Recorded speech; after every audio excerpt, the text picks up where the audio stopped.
Intéressons-nous d'abord à la géopolitique du Liban et à son insécurité frontalière. Alors, il faut évoquer dans un premier point les deux crises majeures qui touchent ce petit État. L'insécurité de la frontière avec Israël. Comme vous le voyez ici, encore une fois, vous voyez les fermes de Sheba, occupées par Israël, qui se trouvent donc à l'extrême sud-est. On a aussi cette zone surveillée par la FINUL. J'en ai déjà parlé, mais on va revenir là-dessus. La présence depuis 1978 des Nations Unies est attestée dans le sud du pays. Le déploiement de la FINUL, force intérimaire des Nations Unies au Liban, démontre cette perpétuelle menace de reprise des hostilités entre les chiites peuplant le sud libanais, comme on peut le voir donc ici, avec bien sûr donc la puissance israélienne. Même si les combats ont aujourd'hui cessé, le Liban est toujours officiellement en guerre contre Israël, d'autant que 100 000 réfugiés palestiniens se trouvent sur son sol, d'où bien évidemment la tension mise en place entre ces Palestiniens et le voisin israélien. Le Liban est donc toujours en guerre avec Israël, et aucun cessez-le-feu permanent n'a été conclu entre les deux pays, qui ont toutefois cessé leur hostilité en application de la résolution 1701 d'août 2006. Depuis la guerre de 2006, les tensions avec Israël au sud du Liban restent présentes mais demeurent contenues. Concernant le processus de paix, donc, la position du Liban, bien évidemment, s'axe sur plusieurs points.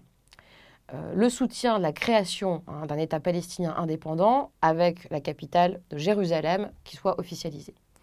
Un appel aussi à des mesures beaucoup plus contraignantes pour qu'Israël respecte ses obligations internationales et à une demande de retour des réfugiés palestiniens qui se trouvent donc, bien sûr, sur le territoire libanais. Avec l'actuelle recolonisation des territoires, le problème reste éminent.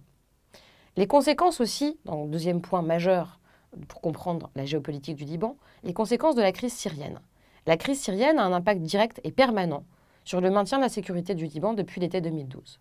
La ville de Tripoli, du nord-ouest, donc, qui se trouve ici, avait été touchée directement par la confrontation d'une milice alawite pro-Bachar al-Assad contre des groupes de confession sunnite soutenant les rebelles syriens de l'armée syrienne libre, l'ASL, qui avait amené à un bilan à 10 morts. De nombreux autres attentats ont touché le pays à cette période. Comme vous le voyez ici, les principaux attentats se trouvent donc sur le littoral ouest avec Tripoli, Beyrouth bien évidemment, où 3 attentats ont été perpétrés, mais également donc le nord-est, donc à proximité d'Hermel et d'Ersal.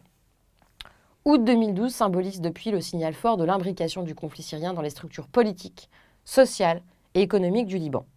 Politiquement, l'implication du Hezbollah dans la guerre en Syrie est également de plus en plus marquée. La croissance libanaise a été affectée par la crise syrienne, surtout en raison de l'attentisme qu'elle suscite chez les opérateurs économiques sur les marchés financiers et immobiliers. Le tourisme en 2011 s'est réduit de 25% par rapport à l'année précédente. Les exportations aussi de produits libanais, même les produits agricoles qui restent quand même très importants, dont l'essentiel transite par le territoire syrien, ont été affectés, mais les routes restent ouvertes et le commerce se poursuit néanmoins. Deuxième point sur l'équilibre des forces actuelles. Pour comprendre l'élection de Michel Aoun, revenons un peu en arrière. Le 30 avril 2013, Hassan Nasrallah, secrétaire général, a rendu officiel le soutien politique et militaire du Hezbollah au régime de Bachar el-Assad. Les Alaouites, syriens donc, qui soutiennent Bachar el-Assad, qui l'est lui-même, sont des chiites. L'Iran demeure la puissance qui soutient Assad et son bras armé libanais, le Hezbollah. Donc ce groupe chiite aide matériellement l'armée syrienne. En juste retour au Liban, l'effet des victoires des troupes loyalistes syriennes, c'est-à-dire du côté de Bachar el-Assad, agit sur le rapport de force confessionnel en faveur des chiites. L'élection du 31 octobre 2016 du maronite, donc chrétien, Michel Aoun à la présidence du Liban, illustre cette tendance. C'est un ancien général pro-Assad et il est soutenu par le Hezbollah. Cependant, il faut nuancer les soutiens à Assad, qui n'ont pas complètement investi le jeu politique. En effet, Saad al-Hariri, leader du camp sunnite, favorable aux positions occidentales, a été nommé Premier ministre dans le respect de l'équilibre confessionnel des forces politiques. Par ailleurs, socialement et économiquement, les conséquences du conflit syrien sont très lourdes. 1,5 million de Syriens se sont réfugiés au Liban, sur une population totale de 4,5 millions. Imaginez cette parité. Aussi, la difficulté de la prise en charge de ces réfugiés sunnites réactive un peu plus le sentiment d'insécurité des chiites et renforce les tensions interconfessionnelles.